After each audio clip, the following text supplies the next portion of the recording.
అనుకునే వ్యర్థాలతో ఆదాయాన్ని సృష్టించడమే కాక చెత్తను శాస్త్రీయ పద్ధతిలో నిర్వహించే కార్యకలాపాలను ప్రోత్సహిస్తూ వాటిని బలోపేతం చేసేందుకు విజయవాడ నగరపాలక సంస్థ కృషి చేస్తోంది. ఆ విశేషాలేంటో ఈ స్టోరీలో చూద్దాం.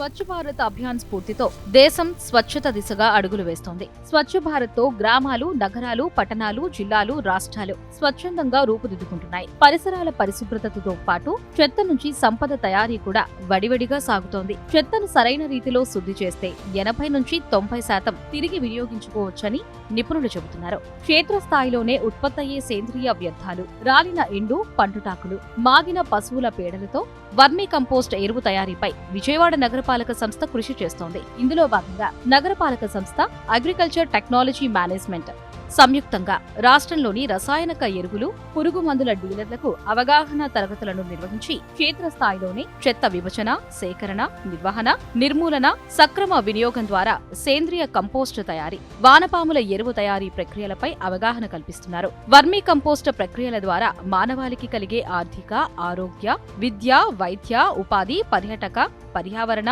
విదేశీ మారక ద్రవ్యం ఆదా వంటి అనేక సామాజిక ఉపయోగాలు తెలియజేస్తూ అవగాహన కల్పిస్తున్నారు. సేంద్రియ వ్యర్థాలు మన విజయవాడ నగరపాలక సంస్థలో దాదాపు ఒక 650 టన్నులు వస్తాయి.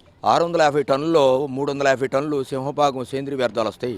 దాన్ని 350 టన్నుల నుంచి మనం 100 టన్నులు ఎరువు తయారు చేయొచ్చు, సేంద్రియ ఎరువులు. సో అది వర్మీ కంపోస్ట్ ప్రక్రియ ద్వారా, నేడప్ కంపోస్ట్ ద్వారా ముందు మనం కంపోస్ట్ తయారు చేసి ఆ కంపోస్ట్ నుంచి వర్మీ కంపోస్ట్ తయారు చేయడం అనేది ఈ ప్రక్రియలో ప్రధాన అంశాలు. ప్రతి ఒక్క ఇంటికి సంబంధించినటువంటి టెర్రస్ గార్డెన్కి సంబంధించినటువంటి మెయింటైన్ చేసేటువంటి సంస్థలకి మనం వచ్చే ఆర్గానిక్ వేస్ట్ని మనం మెన్యూర్గా ఎలా మార్చొచ్చు, ప్రతి ఇంట్లో వచ్చే వ్యర్థాలను కూడా మనం ఇంట్లోనే సేంద్రియ ఎరువుగా తయారు చేసే ప్రక్రియ, అది జీరో వేస్ట్ హోమ్ ప్రక్రియ అనేది మనం ప్రమోట్ చేయడం జరుగుతోంది. వృధా అనుకునే వ్యర్థాలతో ఆదాయాన్ని సృష్టించడమే కాక చెత్తను శాస్త్రీయ పద్ధతిలో నిర్వహించే కార్యకలాపాలను ప్రోత్సహిస్తూ వాటిని బలోపేతం చేసేందుకు జరుగుతున్న కృషిలో అందరూ భాగస్వాములవుతున్నారు. ఏవైతే వ్యర్థాలు ఉన్నాయో ఆ వ్యర్థాలని మానవాళికి ఉపయోగపడే విధంగా చేస్తే దాని మూలాన ఆర్థికంగా క్లీనింగ్ పరంగా, అంటే దేశంలో పెరిగిపోతున్న చాలా చెత్త వలన అనేకమైనటువంటి ఇబ్బందులు ఉన్నాయి. ఆ చెత్తని మనం సంపదగా మార్చుకుంటే మనకు విదేశీ మారక ద్రవ్యం ఆదా అవుద్ది, ప్లస్ చెత్త సమస్య అనేది కూడా క్లియర్ చేయబడుద్ది.